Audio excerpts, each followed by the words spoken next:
everyone, and welcome to the Bev for Real show. Bev for real, Bev for real.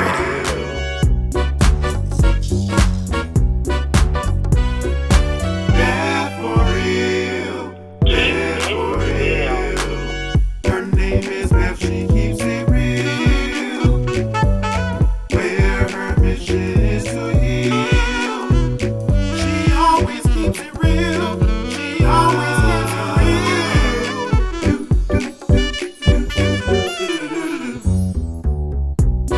Are you ready? Bev for real. Bev for real. Keep it real. Hello, everyone, and welcome to the Bev for Real show. We're excited that you have joined us again this week. I am super excited. I have a very special guest, special to me, Mr. Jimmie James himself. Hello, Mr. James. Hello, ma'am. How you doing? I'm Thanks wonderful. for having me. Thank you for being here. Oh my goodness, when your yes was a yes, you talking about somebody was jumping, leaping, so excited. I thank you so much. Well, I thank you for the opportunity as well. Awesome. Tell us about yourself. Well, I'm just an old country boy from Gaston, South Carolina. I went to Lower Richmond High School. I graduated in 1989. Mhm. At that time, I didn't have a clue what I wanted to do, so the Army came calling me. And at the age of 17, I went into the Army, and 29 years later, at the age of 46, I finally retired. Wow. So I've seen a lot, done a lot, deployed. So that's about it in a nutshell. But the most important thing in my life that I would just like to express is that finding Jesus Christ was the biggest factor in my life. It allowed me to live in the Army for 29 years and know that I was absolutely safe all the time. That's amazing. That's amazing. Tell me about your town, Gaston. Well, Gaston is just a small town where there are no strangers. That's right. We're all individuals that will communicate with you. We're all individuals that will share our gifts and share our talents. We have no outsiders. In Gaston, there's one main highway. And the trucks would come as little kids. We would stand beside the road and we would play with the little trucks and make as though they were our vehicles, you know. So growing up in Gaston really did give me the experience for the rest of my life. It really gave me that baseline for the rest of my life. And I tell you, I've seen so much, but I always attribute everything back to growing up in Gaston. And in fact, when I go back to Gaston now, it just does something to my heart. Wow. Really, because all of those younger memories come back. And the younger memories are much better than these adult memories. Oh, yeah. You know, growing up, yeah. I would hear people say, well, keep living. Mm-hmm. When they said that, they were basically telling me that as an adult, things get difficult, things get hard. So there's many times I've asked God to reverse the course, but that just don't happen. So, Right. you know, but Gaston is one of those towns where I would cherish for the rest of my life. Right. So you said small country town. What do you find in that small country town? Well, in that small country town, you find good people. Right. You find people who you can trust. You find people who you can lean on, people who will encourage you. Mm-hmm. I remember being younger and on Sundays, after church, we would go to the baseball games. Mm. May not seem like a lot to a lot of folk, Right. but to us, that was really good living. Right. You know, the barbecue is really good living. The food, period, is really good living. So Gaston like I said, Gaston is one of those towns where you can really find pretty much anything, right? Mm-hmm. But like I said, the people is who make up the town of Gaston. Wow. Without the people, there wouldn't be a town of Gaston. Right. And I just want Gaston to continue to grow and prosper because Gaston really is a city that should be on the map. Wow. I agree. Amen. I agree. I am a New Yorker. Gaston is actually my mother's home. And I can remember coming down as a little girl And I remember watching from New York to come to the country to watch the people on the porch. Back then, Yes. everyone would wave. Yes. And you wave back and then you go, well, who's that? But everybody was always so friendly. Yes. So friendly. And here I am, years later, in Gaston, and Yes. excited to be here. And you're absolutely right. The people here are wonderful. Everybody knows everybody. And it's almost like one big watch family, Right. you know, which is phenomenal. Although I've already pointed out that Gaston has some phenomenal people. Mm-hmm. I want to make one thing known to the listening viewers, that you came from New York Mm-hmm. and you established yourself here in this country town. Mm-hmm. But I will tell you that you have made more impact on this Wow. particular town than most people that I've known Wow. or that I do know. And I just want to say thank you for that, because I will tell you, the children that you speak to, you have truly impacted. Wow. You know, I know you have talked to little kids, Mm-hmm. 4, 6, 8, 10 years old, and they told you some personal things. Yeah. Even to the point where they'll probably end up taking their own life if they haven't talked to you. This is And I am so thankful for your heart. I'm so thankful for you to continue on. You're like a Timex watch. You take a lick in it, but you keep on I ticking. keep on going. You're absolutely right. Billy Graham said something before he died. I was 10 years old while I was watching one of Billy Graham's sermons, and he said that tough times don't last, but tough people do. Oh, wow. And when I look at you, Beverly, you are a tough person. So I just want to say thank you for encouraging the people of Gaston. I know you're not originally from Gaston, but no one can tell me that you're not a Gastonian. Oh, I received that and I thank you. And you know, I appreciate that. I'm not going to get emotional because some that watching knows that I'm a big crybaby. But I won't cry, but I will receive that and say thank you. Everything that I do, Mr. James, is for the Father. Amen. I take no glory in anything I do. Amen. I take the glory when knowing that He chose me as His vessel. Yes. Whatever He asks of me, I shall do. Amen. And right now, this is His journey. Yes. This is His show. And I'm grateful. So I thank you for that. I thank you. And there's nothing that I wouldn't do for Gaston or any other county. This is my mom's home, you know, and I'm actually excited to go back to where my roots began. Amen. And they're here. And I thank everyone that opened their arms and accepted me here. It's just a blessing within Amen. itself. So I thank you for that. I appreciate that. Wow, you threw me off there. So tell us some more about yourself. There's so much that, you know, you're just awesome. Yeah. Well, Beverly, since I retired out of the Army in March 26, 2018. Mm-hmm. And I've had an opportunity just to sit down and watch. I watch a lot of the news. I watch CNN, I watch Fox, I read a lot of newspapers. One thing that I could tell you that has affected me in such of a way is the inequality of people of color. Mm-hmm. You know, we have an election coming up. Right. And a lot of people of color seem to think that the current commander-in-chief shows favoritism, he's prejudiced, Mm-hmm. and they also call him racist. Well, even though his actions sometimes may not look racist, we have to look at him in a full spectrum. Okay. We have to look at all of our government officials in a full spectrum. That's right. People have to get out and read. I'll give you one prime example. The STEM bill that President Trump recently signed for the 102 HBCUs. That STEM bill stands for Science, Technology, Engineering, and Math. Donald Trump signed that bill to give HBCUs $255 million yearly. Mm-hmm. Well, when you break those totals down, $255 million seems like an astronomical amount of money.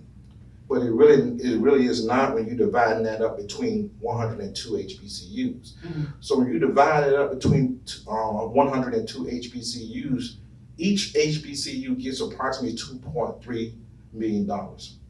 Well, the smallest HBCU, their budget for this particular year, Jackson State, their budget was 179 million. Wow. So we look at that and we say, well, President Trump saved the HBCUs, but really $2.3 million from a $179 million budget is just, it's not a lot of money at the end of the day. Okay. And these HBCUs have graduated some phenomenal people. Mm-hmm. You know, Martin Luther King Jr. being one, right? Right. The list goes on and on and on. Mm-hmm. So I'm encouraging the young people today just to get your education in high school. Yes. It's okay to dribble a basketball. It's okay to catch a basketball. It's okay to hit a baseball. Mm-hmm. But education should be so rooted and grounded in your everyday activities. That's true. You should always try to maintain an academic average where colleges are looking for you, where you can get those academic scholarships, where you can get those grants, because the government won't do it for you. There you go. We have to be able to help ourselves from within ourselves. Right. And our community sometimes has become our own worst enemy, where we're doing what we have to do. Parents going to work. But when the child comes home from school, there's no one to help them with their homework. That's right. Beverly, when I was growing up in Gaston, there was community centers where they had systems up and they had individual teachers and instructors to help with your homework. Well, somehow we've lost that. And the government officials, the money is being transferred, but the money is not being transferred to our children. Absolutely. And that's where it starts. So we can't look at Donald Trump or the White House or Congress or Senate to do what we're supposed to be doing for our children. We have to get out and do it ourselves. That's right. And once again, you were one prime example of that with your after school program. I love that. And that's what we need to get back to doing. Wow. And that's true. basics. That's true. Very basic. I agree with you 100%. You know, one thing we did do, the one summer that we were able, now with COVID, we have, pretty much shut it down until we can get a better understanding of what's happening. Yes. But during that summer, we still taught through the school. Amen. All through the summer. We still did math, we still did our English, we did our writing, we even taught the kids cursive because they took that out of school. Wow. So my thought was, well, how are they going to sign their signatures?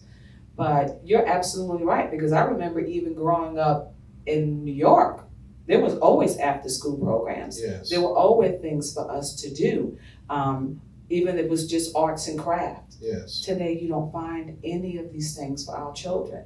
So what they're doing these days are home, the television, the games. They don't even really know what it is to go outside and play anymore like we did. You're absolutely right. And their communication skills are lacking just because of those reasons.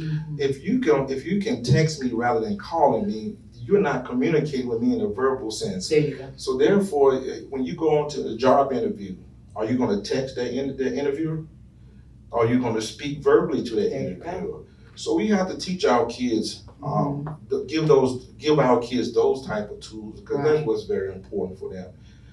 Fannie Lou Hamer said in Oklahoma, in front of a National Congress caucus, she said that she was sick and tired of being sick and tired. She said that because she was just sick and tired of her own people being abused and given a lot of promises, broken promises. That's what's happening. Every 4 years now, and this is into the political season where election time is coming up. Every 4 years, we would see candidates come into neighborhoods, come into our churches, and it's amazing to me that after the election is over, we don't see those individuals for another 3.5, 4 years. Again. And so my expectation is for pastors, teachers, elected officials. My expectation is for them to be out in the community. Yes. I feel for our teachers now. They're in a really bad time right now with this COVID pandemic. And I just ask that they all stay strong, because this too shall pass. Yes. 60 years ago, when the flu first entered our country, we didn't think that the flu was ever going to pass. Well, we still have the flu, but we have vaccinations for the flu. Right. I just ask that they stay encouraged, because those are the lifeline of those children. Yes, they are. In fact, I would tell you that some of the teachers see the child more than the parents do. This is a true factor. Right. And so I just ask that they stay strong, because their job is a very hard job. They front line. Front line. They are front line. And you know what? I honor them, because even though that they're not in the school, they're still teaching. Still teaching. Still teaching. You know, and I think that's amazing. That is so amazing that they don't give up. I was so touched by some of the counties and some of the teachers that even did parades for their children. Yes. Oh my goodness, I just cried. Yes. Because that is so amazing. That is some real teachers to do that. That's letting the children know they really do love them. Yes. That is so amazing to me. The kids of today, they're not fortunate enough to have actual graduation ceremonies as you and I did growing up, right? So that experience that we had, they will never have it. And so I just, the teachers are doing as much as they can do to fulfill those things that we've actually done in the past. So, yeah. That's amazing. Amazing. Yeah, amazing. And, I don't know if this is the new norm, but that's what they're saying. This is the new norm. What is the new norm, Yeah. What is the new norm? Yeah. With this entire thing, we talked about the year 2020 being the year of perfect vision, right? Well, actually 2020 is not perfect vision, right? But I would still say this, God is using this particular year to expose things to us, things that we've never seen before. We pray and we say, God, please show me something that I've never seen before. God is really showing our society now. He's doing and not just the city of Gaston and the state of South Carolina, but the entire nation is feeling this now. Absolutely. And at a time where we should be coming together in unity, I see us kind of drifting apart. Yes, we are. We have Democrats on one side, we have Republicans on the other side, and then we have the others. Yes. If we say that we're in the United States of America, why are we not united? There you go. Come on, that's deep. If our Constitution was written to say all men are created equally, why are we not being treated equally? That's right. People will say that we're affording opportunities and chances. An opportunity is very much different than equality. People say that we had a black president. We have billionaires that are black. Michael Jordan, Tyler Perry, Oprah Winfrey. Yes. We do. But when we look at the entire spectrum, it's still not equal. That's right. And just because you're giving me an opportunity doesn't mean that I'm going to get it. I'll give you a prime example. In the NFL, there's a rule called the Rooney Rule, and it's there for a particular reason. The Pittsburgh Steelers have a black head coach, Mike Tomlin. Right. And now when a coach is hired, if there's a coaching vacancy, the owner of that team must interview at least 2 minority candidates. Wow. And they must do that because we not only have in the past had opportunities, but we wasn't hired for those jobs. So yes, you brought me in for an interview, but you did not hire me, and my qualifications were stronger than that individual you hired. So I say that opportunities and equality are not the same. We not only want opportunities, but we want equality as well. That's right. That's right. We'll be right back. We recall that what binds this nation together is not the colors of our skin or the tenets of our faith or the origins of our names. What makes us exceptional, what makes us American, is our allegiance to an idea articulated in a declaration made more than 2 centuries ago. We hold these truths to be self-evident, that all men are created equal.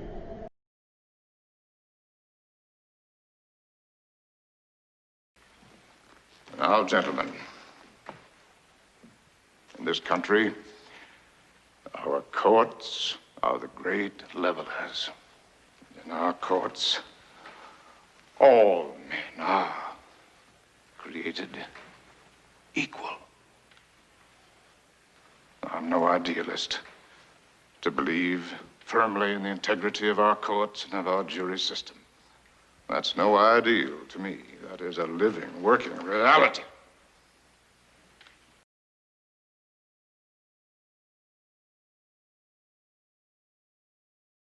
It doesn't matter whether you live in the American South, or Midwest, or whether you live in Africa, or in Europe, or in Asia, or Central South America.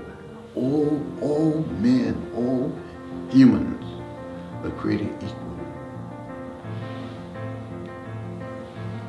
And no one should be denied certain basic rights because of the color of their skin, or the gender, or whatever.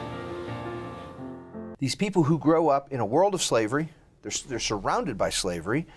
It's this old historic tradition as part of their culture.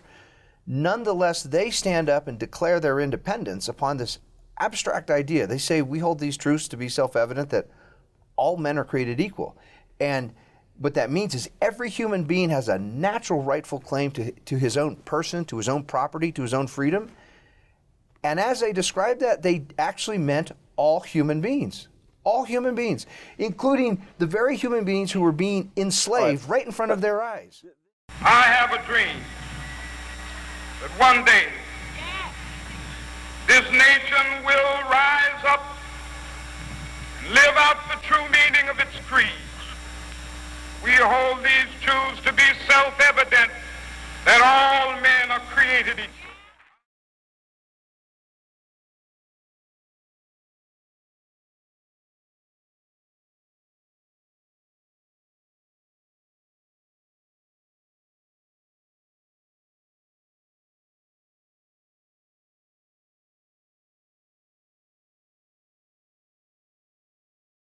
Welcome back. Mr. James, we had a wonderful break, and on the break, you and I were talking about some phenomenal things. One of the main things to me that stuck out to me, we talked about, is the Black Lives Matters and the movements, along with the riots. Tell me, what are your thoughts with that? So my thoughts with that is the Black Lives Movement is just that, it's a movement. Mm-hmm. But it's a movement that in some cases have been taken out of context, and the whole entire narrative of the movement has been changed. And the reason why that narrative has been changed is because of the peaceful protest that started initially has changed into riots and looting. Mm-hmm. But I ask individuals to take it upon themselves just to look and see who's actually doing the rioting, who's actually doing the looting, Mm-hmm. who's actually starting the fighting. Mm-hmm. In fact, I would tell you that the young man that was killed in Atlanta at the Wendy's restaurant, I believe it was, Yes. I could tell you that there wasn't a Black Lives Matter person who started that fire. It was a Caucasian young woman who started that fire. Right, it was. I can tell you in Florida, it wasn't Black Lives Matter who burnt that bank.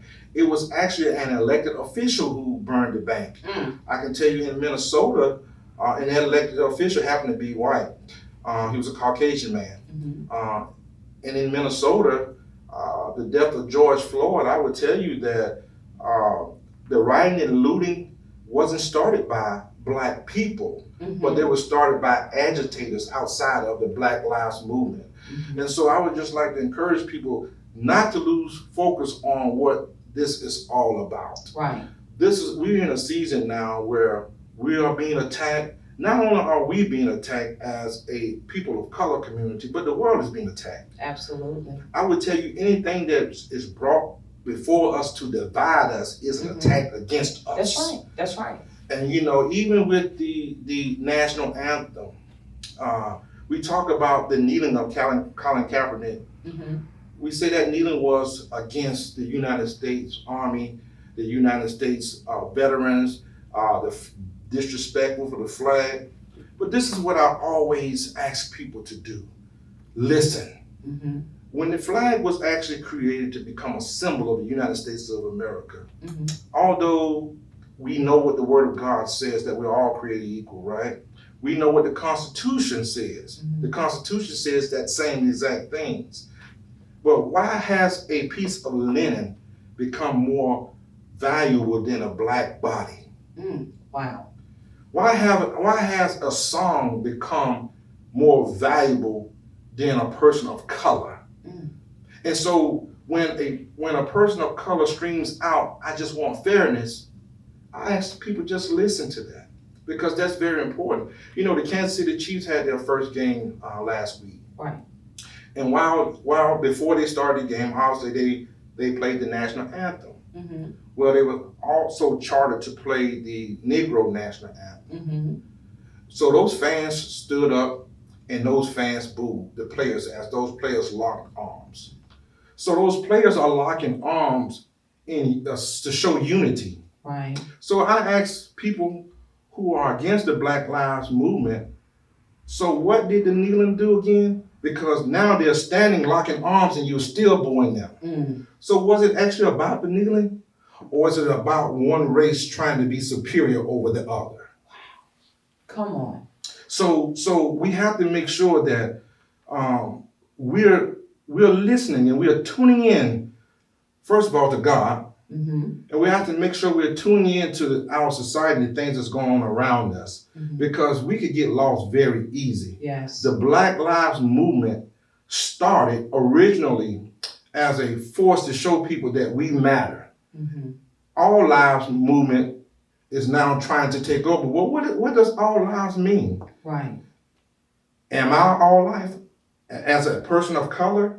So when you say all lives matter, really that's just a slap in the face, being very insensitive at a time such as this to say all lives matter. Yes, all lives do matter, but they can't until my life matters. Come on. And when Let's my life talk about matters, that. Yeah. then I can legitimately say that all lives do matter. That's right. You know, Michael Vick went to jail and served time for a dogfighting ring. I'm a pet lover. I love dogs. Yet I would still say that God says that He created us, just a little lower than the angels, right? Right. So with that being said, Michael Vick served time for dogs, yet you have over 200 men and women of color who have been killed by police officers, and yet none of the police officers are in prison now.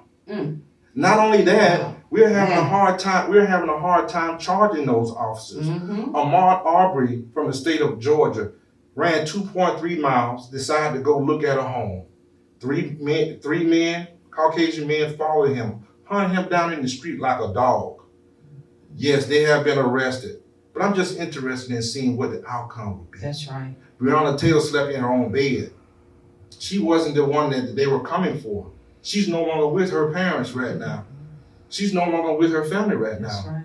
But the officers are not going to get arrested. We have Trayvon Martin walking home in his own neighborhood with some Skittles and iced tea. Was in his own dad's neighborhood. My Lord. He's dead right now. That's right. His parents would never see a wedding. They would never see a graduation. They would never see grandkids from him. Why? For senseless shooting. And it doesn't make sense. A man in Minnesota, George Floyd, was coming out of a store, being arrested because they said the $20 bill was fake. But is a $20 bill worth more than a man's life? There you go. The numbers 8, 4, and 6 will always mean something to me now, because we had a person, George Floyd, a police officer, that put his knee on that man's neck for 8 minutes and 46 seconds. When you should have been picking him up and taking him to the police station. You're not doing that. You're actually picking him up, taking him to the morgue. So it's fearful now to be a black man in this society. Yes. In fact, Beverly, I would tell you something. I was riding just the other day, and I seen a police officer behind me.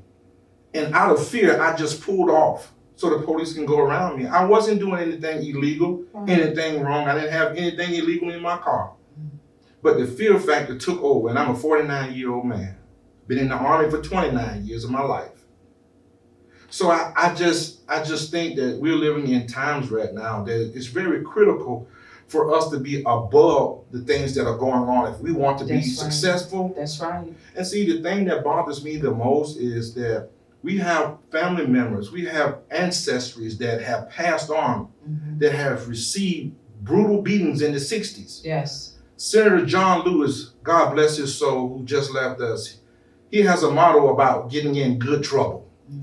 Senator John Lewis was beaten almost to death crossing a bridge, all for a right to vote. I agree.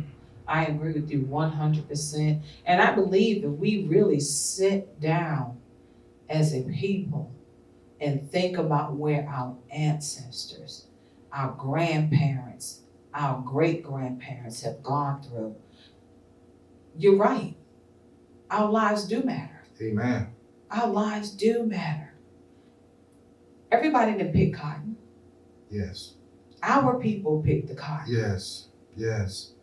And amazingly enough, Beverly, all of the major inventions that's ever been done in the United States of America has been done by people of color. Come on, let's talk about some of them. And you know, even the White House, we call it the White House. It's looking more like the White House now, right? Because of our current administration. But black hands built that White House. Come on. So we have the reputation of being lazy. Right. Other people call people of color lazy. But the last time I checked, we didn't take a carnival cruise from Africa to come to the United States of America locked in chains. There were people that came over to get us from the continent of Africa, locked us in chains, brought us over to do free labor. And so based upon that free labor now, we have a country called the United States of America that's profiting off of the back of people of color. It's so deep. It's so deep. It's so touching. I am trying to keep my composure. It can be hard. It can be hard because a person of color today, leaving their home, we don't know if we're going to make it back. White America is not talking to their kids about putting your hands on the steering wheel, keeping both hands on the steering wheel. They don't have to. They don't have to tell them to put all four windows down. They don't have to tell them to just do what the officer says and you will be okay. And even when you do what the officer says, you're still not okay. You may not be okay. Not sure. We're just not sure. So me as a man who has a toddler, can you only imagine that? Can I tell him really that our society will be different when he's an adult? I can't. You cannot. Because in the 60s, dogs were biting innocent black people, police officers, water hoses were sprayed at our people. So Beverly, what's different now than what happened in Washington, D.C. when the President of the United States gave the order to push some peaceful protesters back by using some chemical agents? What's the difference? And this is 2020. Come on. So I say 60 years later, the same things are happening today that happened 60 years earlier. So I cannot really tell my son that he's going to be okay in the future. We cannot. We can only just pray. That's it. Keep our God first. That's it. And just pray for the best. That's it. That's it. You know what I believe within my heart? That it never ended. Yes. It never ended. Yes. It's always been. It's just that now that it's being revealed. That's right. Thank God for cell phones. Yes. Now that there was always the anger. Who gives them from the head to right to just do what they want to do? Right. Who's the one that's speaking it out? Like it's okay. I'm Beverly, not gonna call a name because we Yeah. all know the name. Amen. Beverly, You know? you said something that was very, very important. I was just talking with a young man the other day, and he's still a friend of mine. He's a Caucasian man. He's a friend of mine. But he said to me, he said, why are we doing this now when the United States of America has healed from all of that past racism?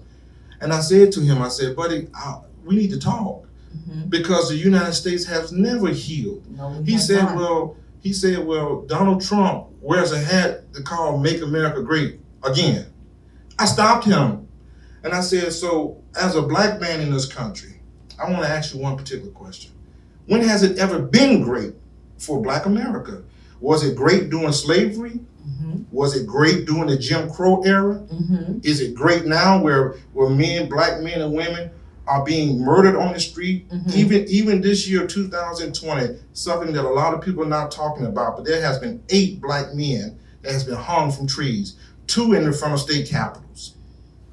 So I asked the question, when have America ever healed? America needs to take a real deep look at ourselves. America has allowed God to be taken out of schools. America has allowed prayer to be taken out of schools. America has allowed certain things to come into our society that has really destroyed the fabric of our society. That's right. So when have we ever healed? That's right. We need to take a look at that, because until we ever heal, until we ever start listening to one another, That's the key. we have to listen. That's the key. Because That's your the key. experiences and my experience are totally different. That's right. You can say, yeah, well, I never had a experience with the police officers like that. And you guess what? You probably never will. No. Because your melanin is just a little bit lighter than mine. There it goes. There it goes. And you know, it's amazing because we do hear that a lot these days. Yes. You know, we go through it too. No. Yes. No. I mean, I've seen this myself. So I'm going to speak about self and what I saw with my 2 eyes. I watched a police officer let a Caucasian man go who ran the red light. No ticket, no nothing. Just be careful. We would have got tickets, all kinds of fines, 2-3 police cars would have pulled up. I mean, this stuff is real. It's very real. I would tell you, the young man, the 17-year-old man who had the gun, who shot the 2 individuals, killed them and harmed another, he actually walked past 7 police officers and they offered him water. And he obviously had an assault weapon around his neck. So, Beverly, this is what I would say. Black men and people of color are getting killed in the streets for a presumed weapon, a weapon that is not seen. Yet, white America gets to go home and tell the story. Dylan Root went to Burger King. This young man went home. He drove 10 miles back home. So I say, if that was a person of color, would that have happened? We would have never made it home. We wouldn't have never made it to Burger King. We would have never made it to Burger King. And we definitely wouldn't have placed that order. Amen. We would not have. And so we have 9 people in Charleston, South Carolina that is no longer with us. One being Senator Pinckney, who was actually the pastor of Brother Emmanuel Church in Charleston, South Carolina. But they're gone for a senseless killing. Those compassionate people had compassion in their heart to pray with that young man. They sure did. They prayed with that young man. They surely did. They had Bible study with that young man. They sure did. And yet, that young man still attacked them. So I'm asking America, when are we going to stop being attacked? Amen. That's right. When are you going to take your knee off our neck? Because we really cannot breathe. We can't breathe. We can't breathe. We can't breathe. It's so sad. I was actually in Goodwill one day, and I obviously seen an individual stealing things out of the store, and I just kept walking, obviously thinking that they're going to get caught. About 5 minutes later, I happened to notice where one of the employees of the store was actually following a young person of color, black man. And yet, something dawned on me. The other person who wasn't a person of color was stealing from you. This is all the time. You didn't follow them. Not at all. But the person of color who was not stealing from you got followed. That's the type of society we live in. That's right. And I am just praying with everything in me that this society change where I can actually, we've seen a black president. Oh, yeah. Let us see a society that's not racist. That's all we're asking for. To be heard, to be understood, and let's live equally. And we'll be right back. If you haven't done so yet, please go to our YouTube page, like and subscribe and share.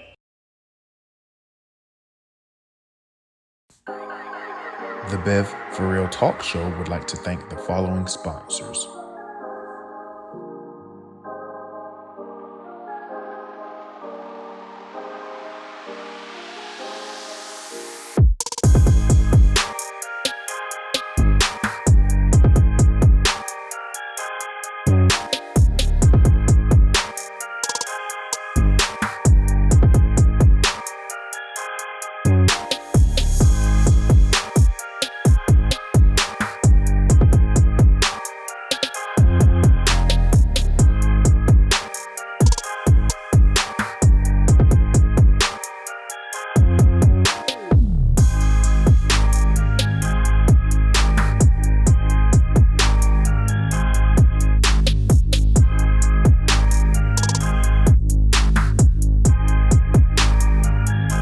If you would like to become a sponsor or have your commercial aired during the show, please email bevforrealshow@gmail.com or call 929-286-3513. And welcome back. So, Mr. James, on our break, we were talking about several things. We talked about the dollars, and we talked about we as a people getting along. Let's talk about that a little bit. You know, Beverly, we've been groomed from slavery days to keep an eye on each other, and not in a positive way. Right. You know, even in the slave owners' homes, you had a certain sect of people of color who were called the house Negro. And then you would have some who were the field Negro, where the house Negroes were the ones that were lighter tone skin, females who beautiful, had good teeth, good build, where the house Negroes didn't have all of that, right? And so that caused animosity between one another, because I'm out here in the sun all day, burning up, while you in the house serving master. And even in certain movies we watch, we can actually see that. Yeah. In the movie called Life, when they're working the fields, Martin Lawrence, Eddie Murphy's working the fields, you have a gentleman who holds a shotgun over them. And he was told by his slave owner, or he was told by the prison guard at the time, keep an eye on them. And so we've been grooming, pretty much nurtured that way. Right. But we would not get to the place that we need to get to as a society, as a people of color, until we start working together. Yes. I've always said, if you want to be successful, there's someone who has already did that blueprint for you. So instead of being jealous of them, instead of talking negatively about them, go to them and say, hey, how did you do this? Right. Because if they did it, it's very well possible for you to do it as well, if that's your passion. Absolutely, absolutely. And I agree with you. I agree with you 100%. If we was to really know, and we did a show on this, our worth. Yes. If we was to really know what we can do as a people together. Yes. How powerful we would be. Yes. And not fight amongst each other. Because that's what we do at times. Yes. We fight amongst each other and other people are watching. Yes. So they're saying if they can't get along together. Yes. But those are the same individuals who know our worth. In fact, I would tell you now, President Trump, even just last night, had a town hall. And it was basically with a lot of people of color. The reason why President Trump did that is because he know our value and our worth. He know without people of color vote, Right. that he don't have a chance of winning. Mm-hmm. So we are very powerful. And I'll tell you another thing, our dollars are powerful as well. Come on, because we talked about that. In our Amish communities, Mm-hmm. dollar exchange hands 27 times before leaving that community. Mm. In a Caucasian community, that dollar exchange hands 13 times. Mm. But in a people of color, a black community, the dollar only stays in the community for 12 hours. So that means as soon as we get our paycheck, it's basically already allocated to go somewhere else outside of our communities. Mm-hmm. If we ever get smart enough to put our dollars together, to utilize our dollars in those black businesses, we'll be more powerful than we can ever imagine. That's it. But it's another thing when you look at black ownership, when you look at black businesses, it's so vitally important that those black businesses occupy themselves and work with some highest level of integrity, the highest level of professionalism. That's right. Because if not, those same black dollars that we can give to those black businesses will start going back again outside of our community. That's it. That's it. No one wants to give their money to someone who doesn't respect them as a person. Oh my goodness, that is so deep. That is so deep right there within itself, and that is speaking the truth. And I always say that this is keeping it real, because this is the Bev For Real show. We don't sugarcoat. Amen. And that is so true. If we get along and respect one another, yes. You know what I'm saying? Yes. And I'm gonna speak this from my own experience, because this is what I do. For me, you go to a restaurant, we have our own waitress.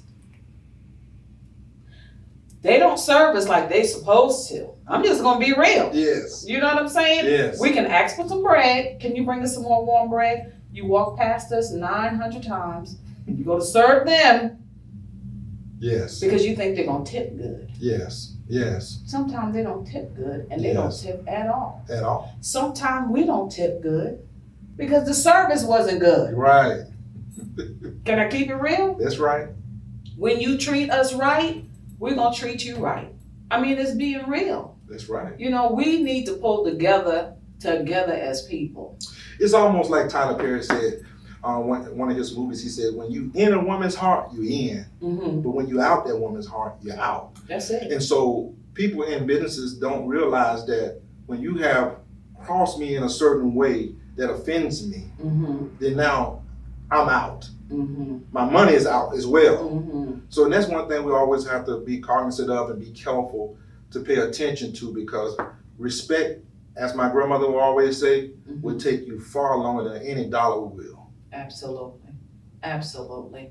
And I agree with you on 100% with that. You know, we're going to get ready to come to a close, but I always ask this of my guests.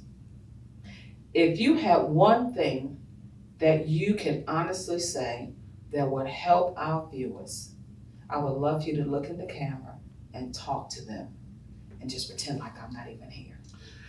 So in my earlier days, Queen Latifah wrote a song called UNITY. She said that stood for unity. Unity and togetherness. What I would ask and expect for all of us to do is just to start talking with one another. Start communicating with love. Start communicating in such a way where you know that individual has your best interest at heart. I tell you, we do that, we'll come together and we'll become closer as people. People of color and also Caucasian people. It doesn't matter your race. It doesn't matter your gender. It doesn't matter your age. All we need to do is communicate with each other, learn to listen, not just with this ear, but listen with our heart. And once we do that and allow God to take over, we'll be okay. I'm telling you, you couldn't have said that no better. That touched me. Because it's true. We all bleed the same. Yes. Yes. Yes. We all grow up seeing no color. Yes. Yes. If we can continue to be that way and become together as one, as the Father created, yes, this world will be a better place. Our United States right now is falling apart. Yes. We need to go back to the praying. Yes. I believe things fell apart when they took the prayer Out of the schools. out of the schools. They took the prayer out of the public. It didn't matter which God you were praying to, but I have one God. We have one God that we serve. But when they took all of the prayer out of everywhere, things fell apart.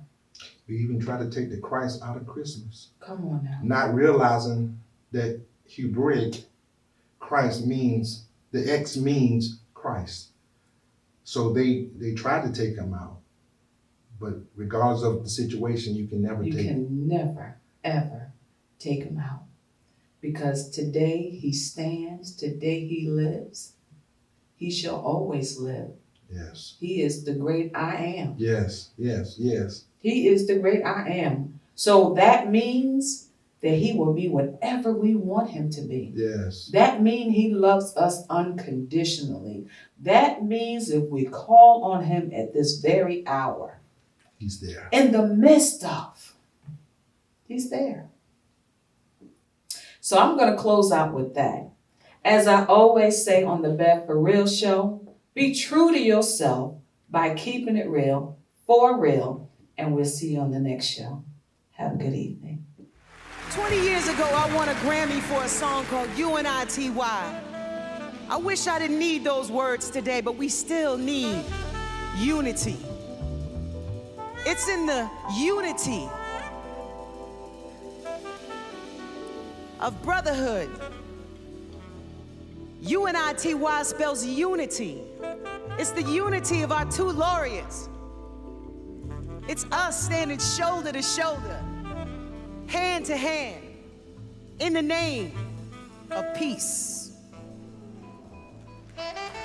But we celebrating tonight. So I might need y'all to feel me a little bit on this. UNITY, that's a unity. UNITY, love a black man from infinity to infinity. UNITY, UNITY, come on, clap your hands. UNITY, love a black man from infinity to infinity. Yeah. UNITY, UNITY, love a black man from infinity. The Bev For Real show is produced by Vice Productions.